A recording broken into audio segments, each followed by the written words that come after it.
Hello दोस्तों, पिछली video में हम लोगों ने स्वामी विवेकानंद के बारे में पढ़ा था और इस वीडियो में हम लोग लोकमान्य बाल गंगाधर तिलक के बारे में पढ़ेंगे। तो लोकमान्य बाल गंगाधर तिलक से ये क्वेश्चन आता है, लोकमान्य तिलक के समाज सुधार कार्यक्रमों का वर्णन कीजिए। मतलब लोकमान्य तिलक ने कौन कौन से समाज सुधार के कार्यक्रम किए। ये तो कोई भी समाज ना तो स्थिर होता और न अन्य समाजों से असंबंधित तथा पूर्णतः पृथक। प्रत्येक समाज गतिशील होता है, देश काल होता है, देश काल की परिवर्तित परिस्थितियां उसे सामाजिक सुधार के लिए सदैव उत्प्रेरित करती रहती हैं। समाज सुधार के अन्य आंदोलनों से पृथक विचार। आधुनिक भारत में समाज सुधार के कई आंदोलन प्रारंभ हुए। ब्रह्म समाज और प्रार्थना समाज समाज सुधार आंदोलन का पश्चात मूल्य और विचारधाराओं का प्रभाव पड़ा। आर्य समाज ने समाज सुधार आंदोलन प्रारंभ किया, वह वेदांतमुखी था, पर तीनों आंदोलनों में एक बात सामान्य थी कि वे समाज सुधार के लिए सरकार के द्वारा कानून बनाने के विरोधी नहीं थे। तीनों आंदोलन में किसी न किसी रूप से सरकार का सहयोग लिया। लोकमान्य तिलक का दृष्टिकोण समाज सुधार के लिए सरकार के कानून बनाने के विरोधी नहीं थे। तीनों आंदोलनों ने किसी न किसी रूप में सरकार का सहयोग किया। लोकमान्य तिलक का दृष्टिकोण समाज सुधार के संबंध में उपरोक्त तीनों ब्रह्म समाज, प्रार्थना समाज और आर्य समाज। ब्रह्म समाज की स्थापना किसने की थी? राजा राम मोहन राय ने। प्रार्थना समाज की शायद स्वामी दयानंद सरस्वती ने की थी और आर्य समाज की शायद किसने की थी, ये आप लोग कमेंट में कीजिए। आर्य समाज के संस्थापक कौन थे? समाज सुधार के कार्य में वे सरकारी सहयोग के समर्थक नहीं थे। तिलक समाज सुधार की दिशा में धीमे धीमे चलने के पक्षपाती थे। समाज सुधार के प्रश्न में तिलक का तत्कालीन सुधारवादियों से मतभेद था। रनाडे, गोखले, रनाडे शायद गोखले, आगरकर जैसे लोगों ने पश्चिम से प्रभावित थे। तिलक के विचार नहीं मानते। तिलक समाज सुधार भारतीय आदर्शों के अनुकूल ही चाहते थे। समाज सुधार के पूर्व राष्ट्रीय जागरण और राजनीति उन्नति का समर्थन। समाज सुधार और राजनीतिक जागरण में किस पर पहले जोर दिया जाना चाहिए, यह समय गंभीर प्रश्न था। 1885 में कांग्रेस की स्थापना हुई थी। ये लोग आप लोग याद कर लीजिए, 1885 में कांग्रेस की स्थापना जब अंग्रेजों का शासन था। कांग्रेस अध्यक्ष WC बनर्जी ने कहा था कि कांग्रेस का लक्ष्य वर्तमान समय के अपेक्षाकृत अधिक महत्वपूर्ण तत्कालीन सामाजिक प्रश्नों पर भारत के शिक्षित वर्गों के विचारों की पूर्ण विवेचना करके उन पर विचारों को अधिकृत करके तैयार करना है। फिर है ये 1918 को मुंबई में आयोजित प्रथम पिछड़ी जाति सम्मेलन में भाषण देते हुए अस्पृश्यता का विरोध किया था और कहा कि क्योंकि वे अपना संपूर्ण समय राजनीतिक कार्य में लगा रहे हैं, अतः दूसरे के लोग समाज सुधार के काम में लग जाएं।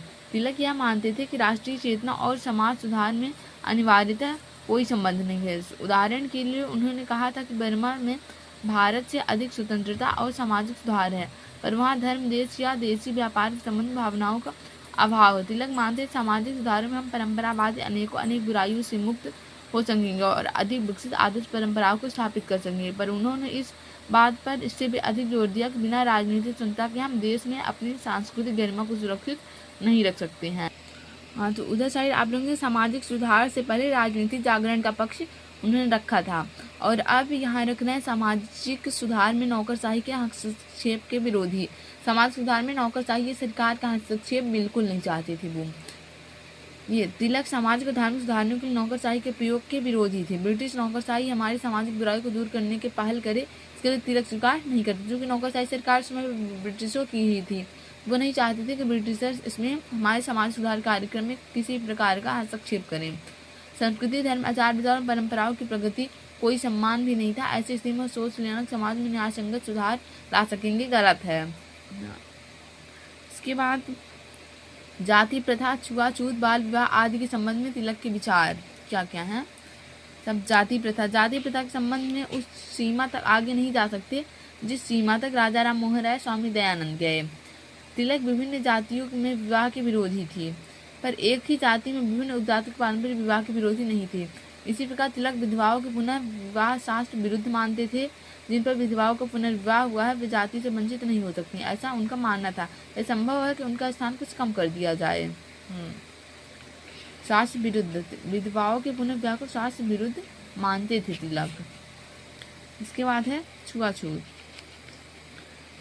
छुआछूत के विरोधी थे। तिलक छुआछूत के विरोधी थे। उन्होंने गणपति उत्सवों में निम्न जाति के लोगों द्वारा उच्च जाति के लोग के साथ गणपति की मूर्ति को लेकर चलने की अनुमति दी थी। 1918 में प्रथम पिछड़ी जाति सम्मेलन बोलते हुए तिलक ने कहा था, अस्पृश्यता के लिए कोई आध्यात्मिक या नैतिक आधार नहीं है। कोई भी देवी देवता यदि अस्पृश्यता को सहन करता है तो मैं उस देवता को नहीं मानता। छुआछूत केवल सामाजिक व्यवहार है और उसमें परिवर्तन लाना आवश्यक है। तिलक बाल विवाह के समर्थक नहीं थे। यह सच है कि उन्होंने विवाह योग्य आयु से संबंधित सहमति आयु विधेयक का विरोध किया, पर इसका कारण यही है कि वे सामाजिक सुधार के क्षेत्र में राज्य के कानूनों में हस्तक्षेप के विरोधी थे। कि मद्यपान का विरोध करते थे वो। तिलक ने मद्यपान का घोर विरोध किया। वे जोर देकर कहते हिंदी और इस्लाम धर्म के मदिरापान वर्जित है। तिलक ने सरकार की आबकारी नीति का विरोध किया। उन्होंने शराब की दुकानों पर धरना देने का समर्थन किया। उनका आरोप था कि अंग्रेजों ने हिंदू और मुसलमानों को मदिरा पीना सिखा दिया है।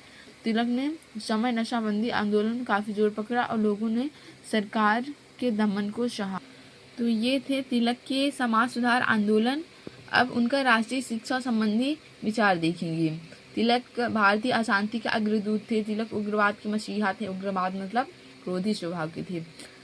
भारत का राष्ट्रीय आंदोलन 20वीं शताब्दी के आरंभ के साथ साथ दो धाराओं में चला, उदारवादी और उग्रवादी। उदारवादी में सरल स्वभाव के थे, युद्ध करना नहीं चाहते थे। उग्रवादी जो लड़ाई झगड़े में पूर्णतः विश्वास रखते थे। उदारवादी धारा का नेतृत्व गोपाल कृष्ण गोखले ने किया। उग्रवादी धारा का लोकमान्य तिलक ने। तिलक ने भारत के राष्ट्रीय आंदोलनों को प्रखर और तेजस्वी रूप प्रदान किया। वह राष्ट्रीय आंदोलन के संभ्रांत बैठक कमरों में निकाल लाए, उन्हें जन जन का आंदोलन बना। जवाहरलाल नेहरू के शब्दों में तिलक भारतीय राष्ट्रवाद के पिता थे। वैलेंटाइन सिरोल ने तिलक को भारतीय अशांति का जनक कहा है। अगर तिलक आए कि तिलक ने भारतीय अशांति के अग्रदूत थे, किसने कहा है? तो किसने कहा है? वैलेंटाइन सिरोल ने कहा है। डॉक्टर नागपाल के शब्दों में तिलक एक राजनीतिक चिंतक थे। वह राजनीतिक कर्मयोगी भी थे। उन्होंने राजनीतिक चिंतन के आदर्शों में तथा उन आदर्शों को प्राप्त करने की तरफ में सीधा संबंध था। लोकमान्य तिलक ने समय समय पर स्वराज तथा उसे प्राप्त करने के बारे में जो विचार रखे, उनके अध्ययन के आधार में सरलता के उग्रवाद का मसीहा कहा जा सकता है। जिस प्रकार उन्होंने आंदोलन वगैरह किए थे, उस हिसाब से उन्हें उग्रवाद का मसीहा कहना उचित ही होता है। इसके बाद स्वराज संबंधी विचार। स्वराज के संबंध में उनके क्या विचार थे?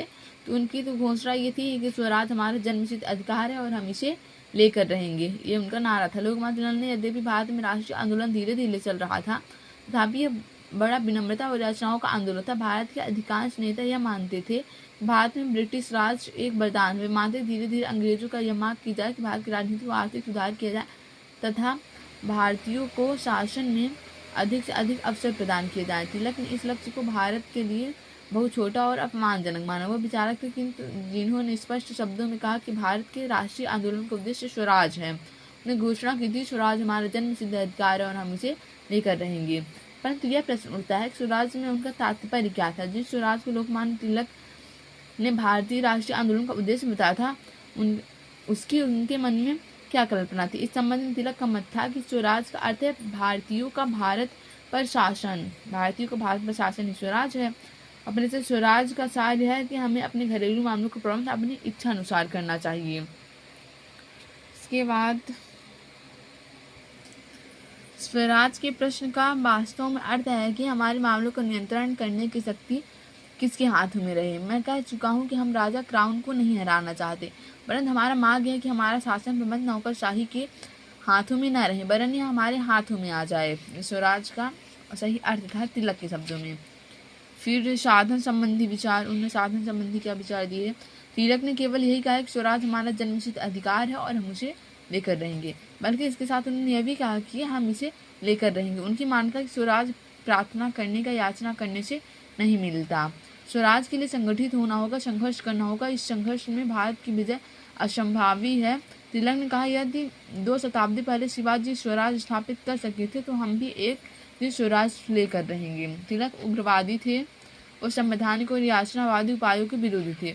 उनका कहना था कि ऐसे ढीले पोले कार्यक्रमों को कमजोर कदमों से हम अपने लक्ष्य तक नहीं पहुंच सकते, अतः कठोर और सशक्त पग उठाने चाहिए। उनका कहना था भीख मांगने से कभी स्वराज नहीं मिलता है। इसके बाद है स्वदेशी। ये यदि जनता जाग भी जाए तो क्या कर सकते हैं, इसके लिए तिलक ने 4 प्रकार के कार्यक्रम बताए हैं कि क्या क्या करें तो हमें स्वराज मिल सकता है। पहला है स्वदेशी। हमें विदेशी वस्तुओं और विदेशी संस्थाओं का बहिष्कार करना चाहिए, जो कि असहयोग आंदोलन हम लोग देखे थे कि हम लोग भारतीयों का सहयोग नहीं ले रहे थे, अपने देश की बनाई चीज़ें ले रहे थे और विदेशी वस्तुओं का बहिष्कार कर रहे थे। वही है स्वदेशी आंदोलन। हम विदेशी वस्तुओं का परित्याग करके अपने देश के चीज़ों का उपयोग करें। डॉक्टर नरसिम्हा सिंह के शब्दों में स्वदेशी का अर्थ है अपने देश की बनी हुई वस्तुओं का जीवन के ऐसे प्रत्येक क्षेत्र में प्रयोग तथा विदेशी वस्तुओं की तुलना में उन्हें प्राथमिकता देना। तिलक ने स्वदेशी का व्यापक अर्थ लेते हुए उसका प्रयोग विचारों और जीवन पद्धति के रूप में क्या परिणाम यह हुआ, तिलक का चलाया हुआ स्वदेशी आंदोलन धीरे धीरे राष्ट्रीय पुनरुद्धार का आंदोलन बन गया, यह देश प्रेम की आवाज़ बन गया। दूसरा है बहिष्कार। पहले तो स्वदेशी था कि अपने देश की चीज़ें उपयोग करो, जब अपने देश की चीज़ें उपयोग करोगे तो दूसरों की चीज़ों का बहिष्कार करना ही पड़ेगा।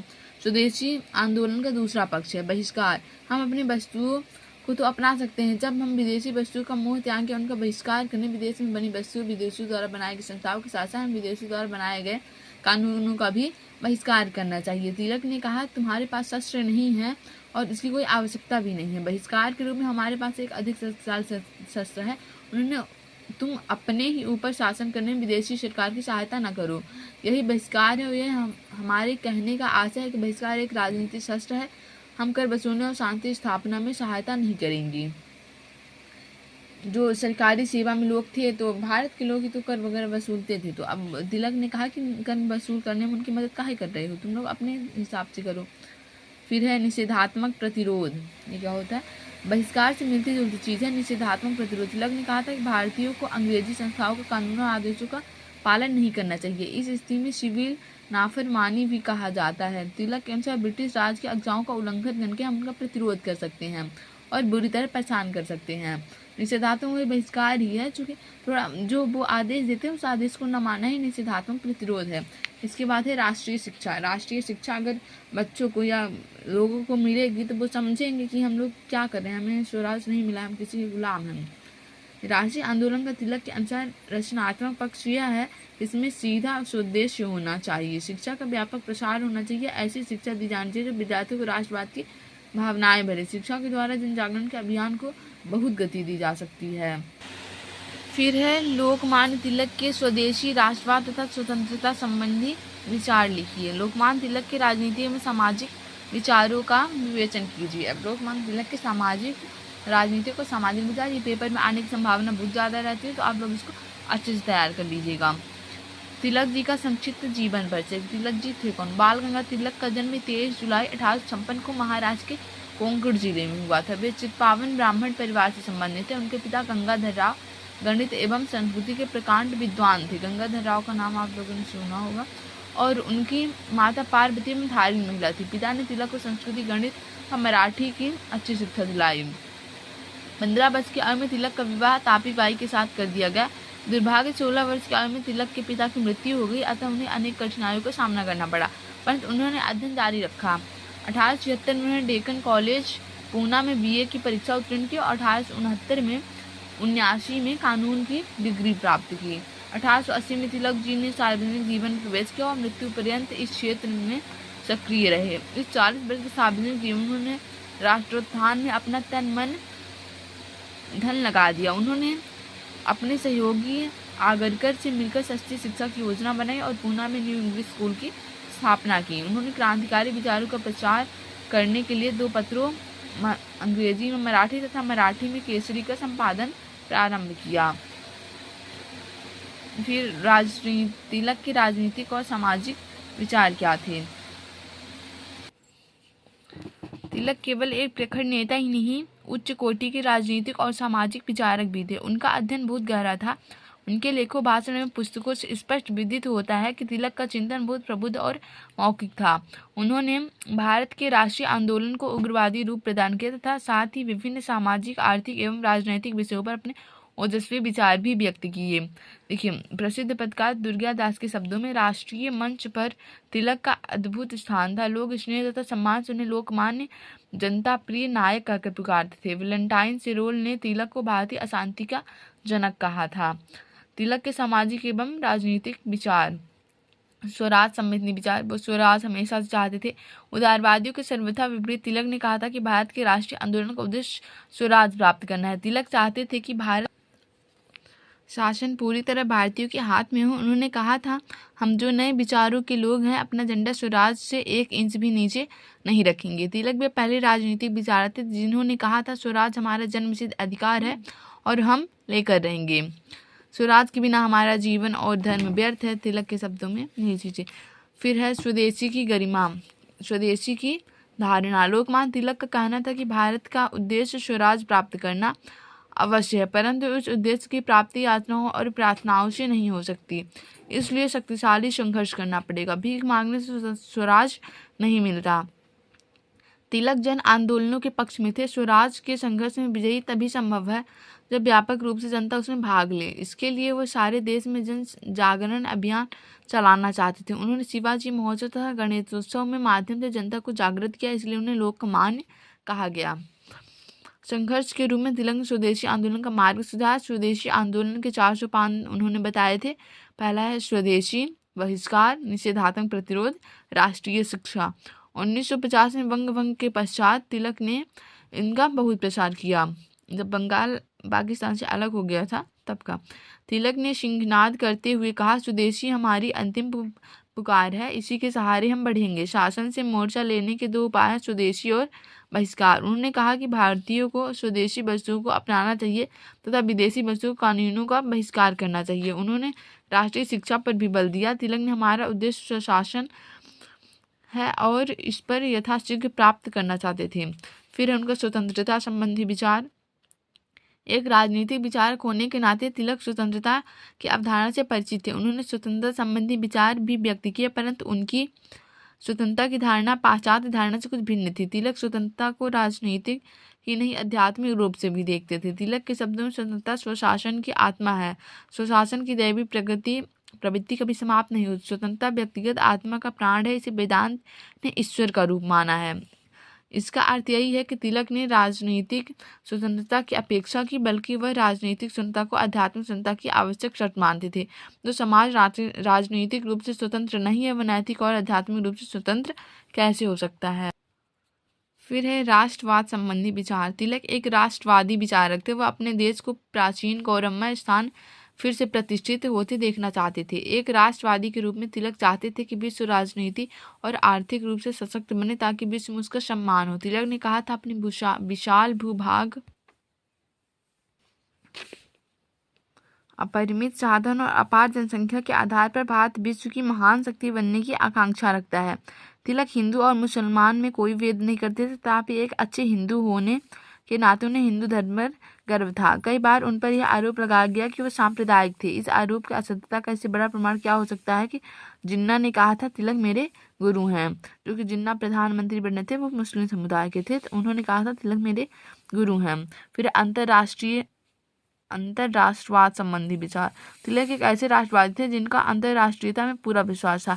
वह अंतरराष्ट्रीयता के विकास में राष्ट्रवाद को पहला पड़ाव मानते थे। एक मानवतावादी विचारक के रूप में तिलक विश्व शांति में विश्वास करते थे। वह मानते थे कि राज्यों में परस्पर सहयोग की भावना द्वारा ही विश्व शांति संभव है, परंतु इसके लिए वह सभी राज्यों को स्वतंत्र होना जरूरी मानते थे।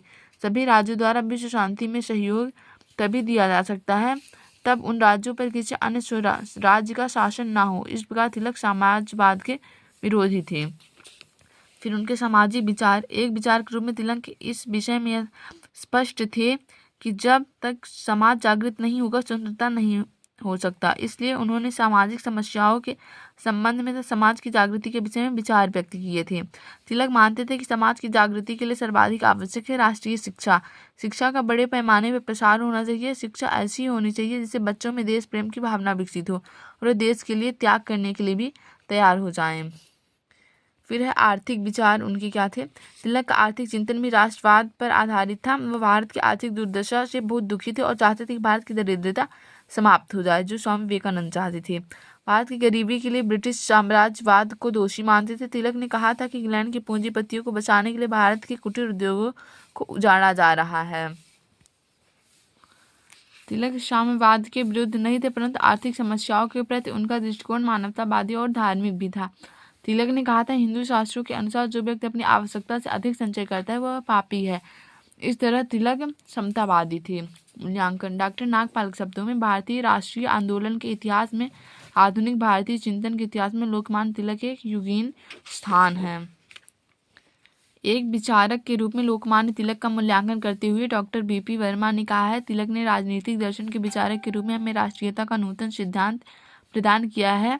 उन्हें इतना व्यापक समय नहीं था कि वे राजनीति विज्ञान की अन्य धारणाओं, संप्रभुता, न्याय संपदा आदि पर व्यापक रूप से विचार कर सके।